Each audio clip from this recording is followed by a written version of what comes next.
This is Dr. Robert Watkins, orthopedic spine surgeon to professional athletes and creator of the Back Doctor app. Today's podcast is on lumbar stress fracture.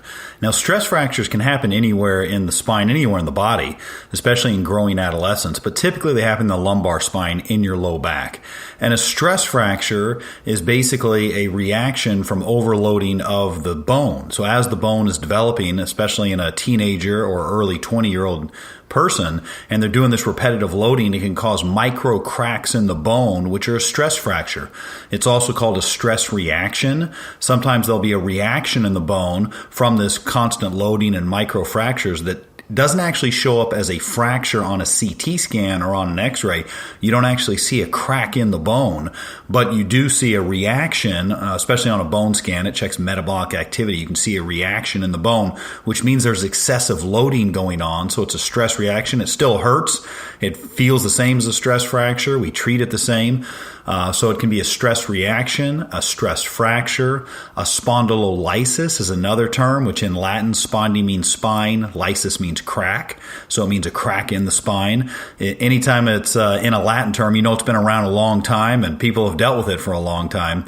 Another term is a pars fracture. Pars is short for pars intra-articularis, which means part of bone in between the joints. And it's basically the bridge of bone in between the two facet joints in the back. And so it's the bridge that holds the joints together. So a lot of stress can be transferred to that bone, and that's why fractures can occur there. So it's called a pars fracture, pars defect.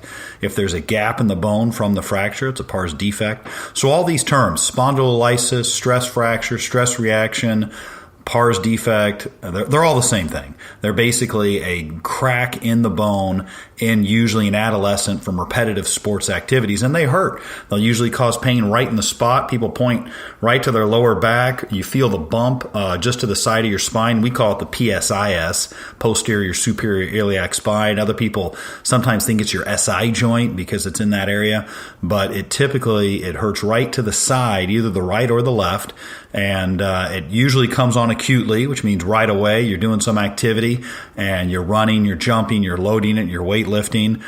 Sometimes it develops slowly, but a lot of times people feel the incident had happened and then they linger. The hardest parts about these is they can take 3 to 6 months sometimes, because if the kid continues to do the activity in the sport and continue to load this piece of bone, it'll never heal. It never gets a chance to heal, and it's really hard to keep kids down. They're like dogs. Once they're healthy, or once they think they're healthy, they're going to go out and start running around again and hurt themselves again. And so they really need to be restrained and told, look, you've got a serious problem here that needs to heal. And that can be the hardest part, of the most frustrating part, is restraining kids and getting these things to heal. But they happen about 5% of the time in the general population. So 1 in 20 people have a stress fracture. A lot of people don't even know it. They might have had pain just for a week or two. It went away, didn't think twice about it, but it happens in 1 in 20. But if it lingers, it can really hurt you and limit you from being able to do your sport. And that's typically when we see them.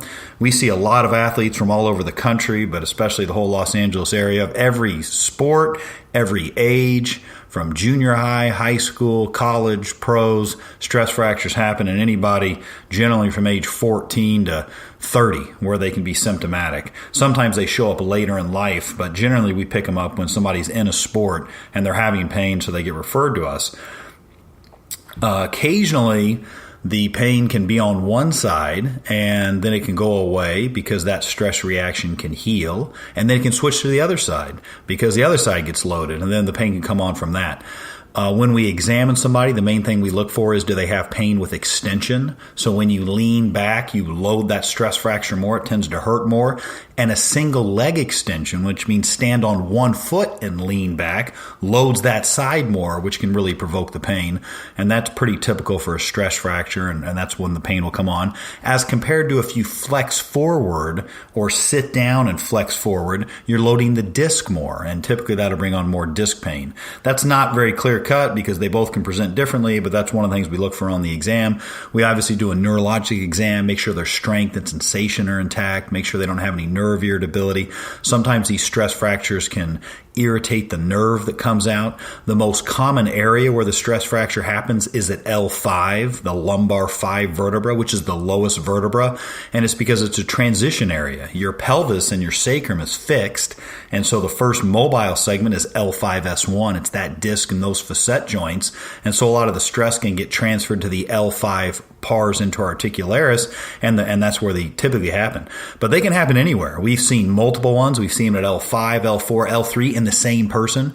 We've seen them up at L2. We've seen a cervical stress fracture, thoracic stress fracture, a hip stress fracture. So they can really happen at different places, but L5 vertebra is the most common.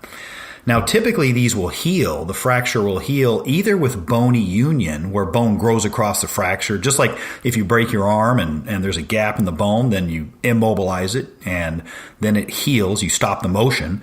The bone heals. So sometimes the bone will actually heal and the fracture will heal with a bony union, but typically not. A lot of times these fractures heal, but with fibrous tissue. So basically scar tissue, ligament, fibrous tissue, soft tissue will wall off the bony crack and stabilize it. The inflammation will go away. The pain will go away. It's healed.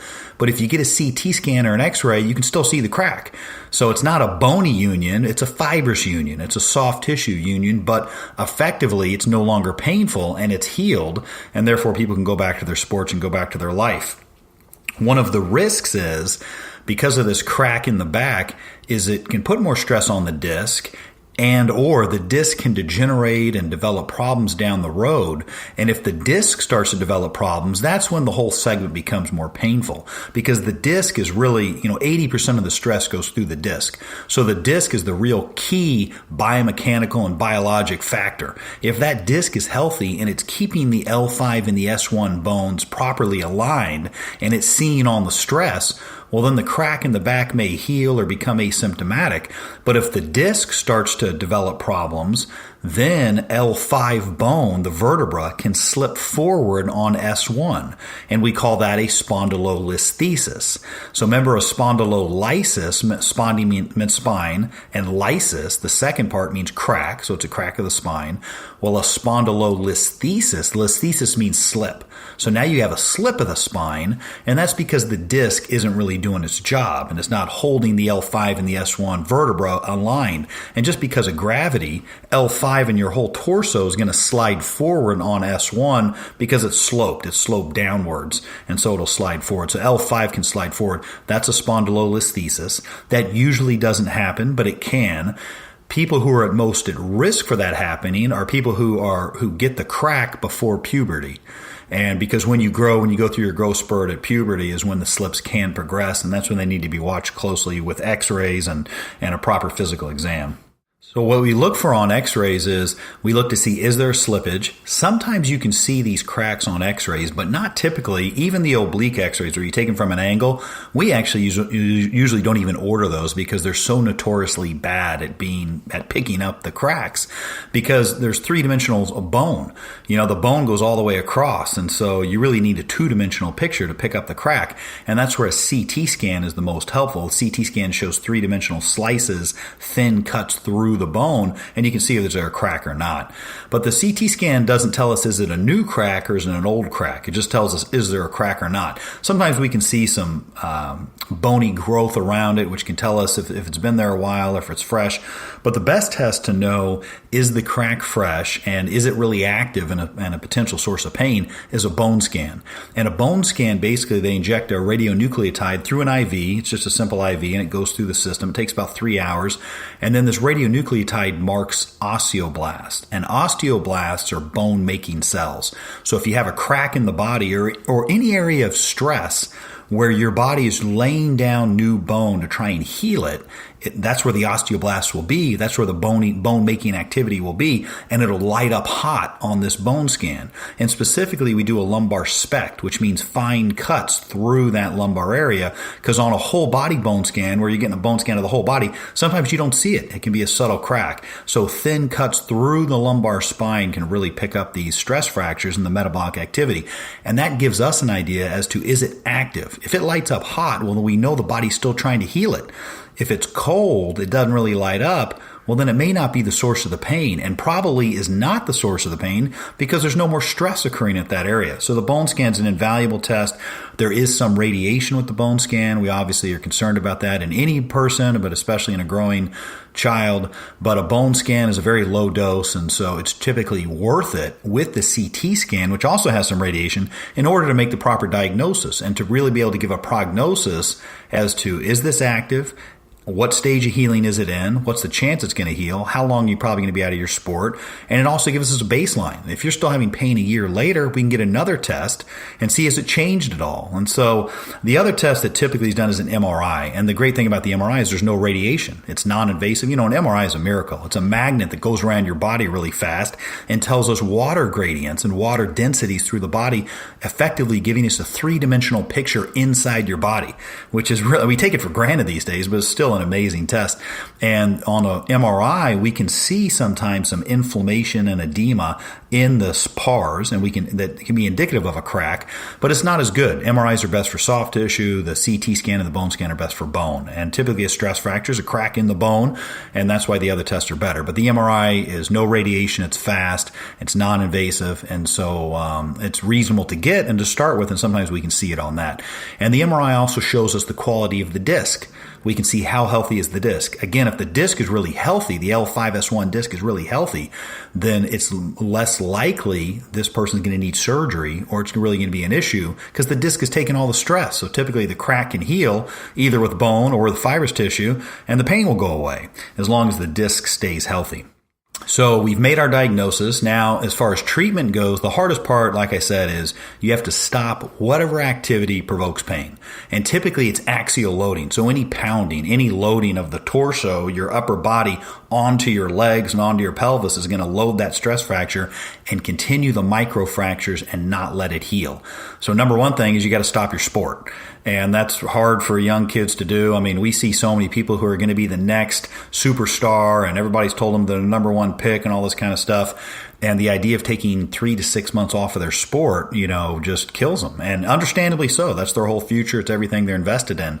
But at the same time, to take a year off of your sport, even if it's a full year, when you're 17 years old, well, if you're good enough, you'll be able to compensate for that and you'll be able to come back. And the alternative is to continue to try and play and have this thing linger, and perhaps it never heals and you never make it big in your sport because you have back pain forever, or you end up having to have a surgery. So we almost never have to operate on stress fractures. And like I said, we probably see more than anybody in the country. We see a lot. And we've operated on 2 or 3 in the past 10 years. And I think that's about 1%, which means 99% heal without surgery. But it takes a commitment to stop any activity that provokes pain, stop the sport, and then any running or weightlifting or jumping or loading, anything that provokes pain, don't do. We almost never brace people. Braces have never been shown to heal the fracture or make any difference. You'd have to put somebody in a body cast in order to take the stress off that L5 segment. The braces are inadequate, and they've never been shown to make a difference. We only give a child a brace if they have so much pain they can't go to school. If they can't sit in class and do their homework because of pain, a brace can give them some relief. We typically treat them with anti-inflammatories to get rid of the inflammation. If something's really painful and not getting better, we'll do an injection, basically a cortisone shot around the area with an epidural. That has not been shown to decrease any of the healing. We typically don't do those because most people don't need them. As long as they stop their sport, the pain settles down. But if somebody's still really painful, we can do the shot. It may speed things up as far as allowing somebody to get into physical therapy and start the rehab exercises sooner, because that's really the treatment. First thing is stop anything that provokes the pain. Number 2 is get your muscles strong, get your core muscles, your abdominal muscles, your back muscles, your trunk muscles to work in a stabilizing fashion to take the stress off the pars defect off the stress fracture and keep it on the muscles. And it's all about muscle strength and coordination, and they're endurance exercises. It's not about doing some sit-ups or some planks. It's about holding a neutral, pain-free position where you're not stressing the back and you're not stressing your spine, and maintaining that over a long period of time. And our program's in the Back Doctor app, the 5 levels of rehab. You start at level 1, where you establish the neutral, pain-free position with a dead bug, moving your arms and legs as you're tightening your muscles, learning how to breathe normally, not holding stress. And then you work your way up. When you get to level 2 of our program, if you're asymptomatic and not having pain, then typically we let you do an elliptical, bike, swim. When you get to level 3, you can typically start to run. If you're at level 2, you can do modified running, like in the Alter G or in the pool, where it's only 50% body weight if you have those resources. By level 3 of the program, typically you can start to run, and then you can start some rotational activities and more sport-specific activities. Level 4, before you really go back to all-out practicing your sport. And professional athletes, we want them at a level 5 before they go back and attempt to do their sport. So that quantitated, graduated program of back strengthening exercises allow us to slowly and progressively return the athlete to their sporting activities as their muscle strength gets stronger, assuming they're not having pain. A couple other things to point out. We also check a vitamin D level. We've seen in athletes, one of the local universities did a great study looking at vitamin D levels in athletes, and like 30% of college athletes were low in vitamin D, which is shocking. These kids are outside. You think they're getting plenty of sunlight. The problem is they're not getting enough vitamin D from milk and from dairy products as much as we were 20, 30 years ago, because all the protein bars and protein supplements don't have dairy products in them typically. And so a lot of kids can actually be low in vitamin D, which may delay or impair bone healing. So we check a vitamin D and make sure it's at least within a normal range. You can just take an over-the-counter vitamin D supplement. And the other thing is a bone stimulator. A bone stimulator is this electric signal that goes through the body that may stimulate bone cells to grow more. It's never really been proven, and getting the bone to grow where you want it to grow has never been proven. And for us, putting an electric signal through a growing child and in the area of their gonads and reproductive organs, we don't think it's worth it, because it's never been shown to make a difference. So we don't use a bone stimulator either. Even though they have not been shown to be negative, they haven't been shown to be positive enough in our experience to be worth doing. It's stop the activity and do the back exercises.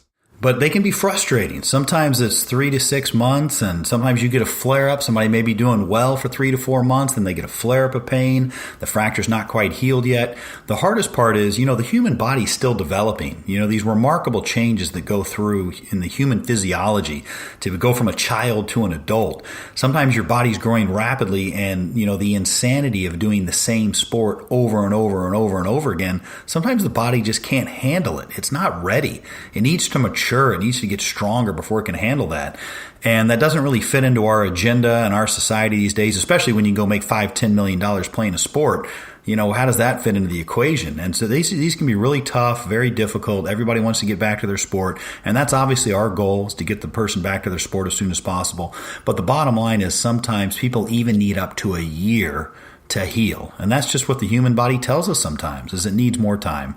And so as far as surgery goes, the surgery is not that difficult. It's a pretty straightforward surgery. We use this computer-guided system, gives us a 3-dimensional picture of the spine, and we put a screw across the crack.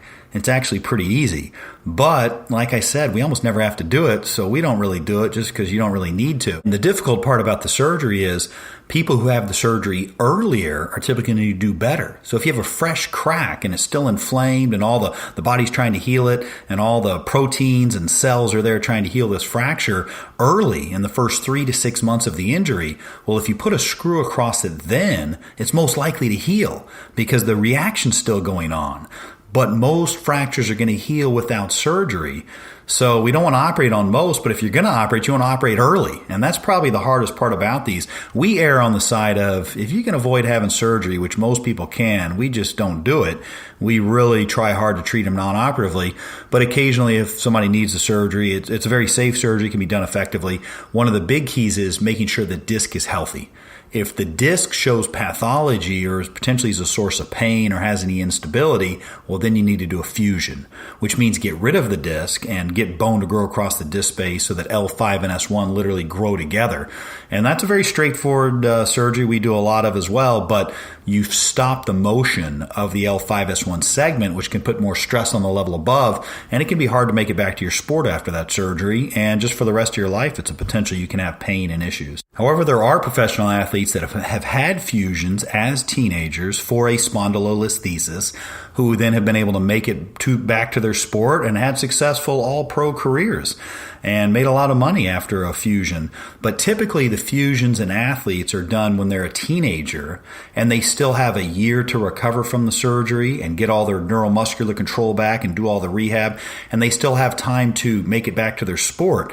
It's a lot easier to overcome that when you're a teenager and you have a lot of future ahead of you as compared to, say, if you're 30 years old and you undergo a fusion. Trying to make it back to your sport at that age is a lot harder and the chances are much less.